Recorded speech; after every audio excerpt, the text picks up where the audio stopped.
there in the Senate office, I was working in COVID, working to get people their tax returns. Right. There were millions and millions of Americans that weren't getting their refund checks. I know people that count on that refund check every year. 100%. And they weren't getting their refund checks during the pandemic. They weren't getting unemployment if they got laid off.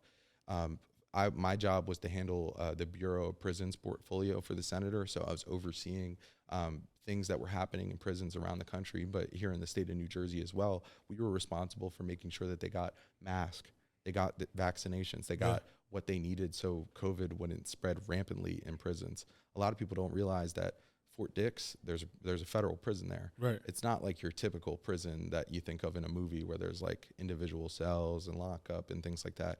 There's multiple floors it's an open floor plan. Right. Hundreds and hundreds of cots, bunk bed cots. Yeah. So imagine a pandemic where you literally can't separate people, and they all are in one big like gymnasium looking room. It was a mess. Yeah.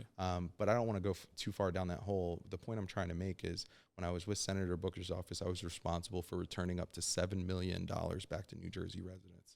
Then I went to go work in Camden at a nonprofit, an economic development nonprofit, and we launched. Are you familiar with the Camden Loop? I'm familiar. Yeah, so we launched that project back in 2023. That was a $4 million project. We got an additional $2 million in funding to keep the program going, which is getting Camden residents across the city for $2 a ride, getting them to grocery stores for $2 a ride instead of taking a $40 Uber there and back. So spending $80 before you put one grocery item in your basket. And then now I'm at the American Cancer Society is my full-time job because, like I said, being mayor only pays $5,000 a year.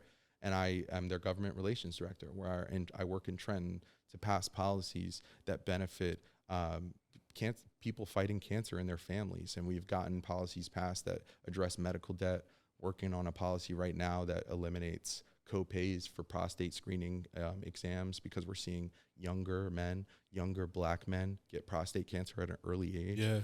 All different types of cancer, but specifically prostate. Here in the state of New Jersey, we have the highest prostate cancer incidence rate in the country. Really? Did you know that? What's you don't have to give me the exact numbers, but what's like the general numbers around that? I didn't know that. No, so I'll tell you, I don't know the exact numbers off the top of my head. I just know we're at the top of the list. Yeah. And what we're seeing is younger people are getting cancer more frequently, and Black men are getting prostate cancer more frequently. Is that due to like diet? Like do you know they know what the cause of that is yet or not yet? There's a few different things that they think. Some of it is hereditary. Others is diet and changes in the food that we're eating. Yeah. That's more like the colon cancer space. But it's a multitude of factors. And a lot of what I've done in those roles, those three roles, has been producing results. Yeah. I've always been the youngest guy in the room. I've always been,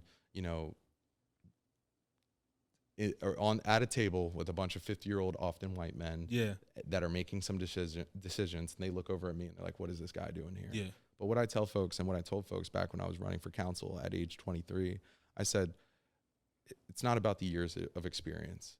The greatest leaders aren't afraid to tell you what they don't know. Right. I'm sitting here in front of you telling you I don't know everything, but I'm willing to listen, and I'm willing to show up for you, and I will be there. I'll get you the answer. It might not be the answer you want, but I'll get it for you because that's what you deserve. And people really, really respected that.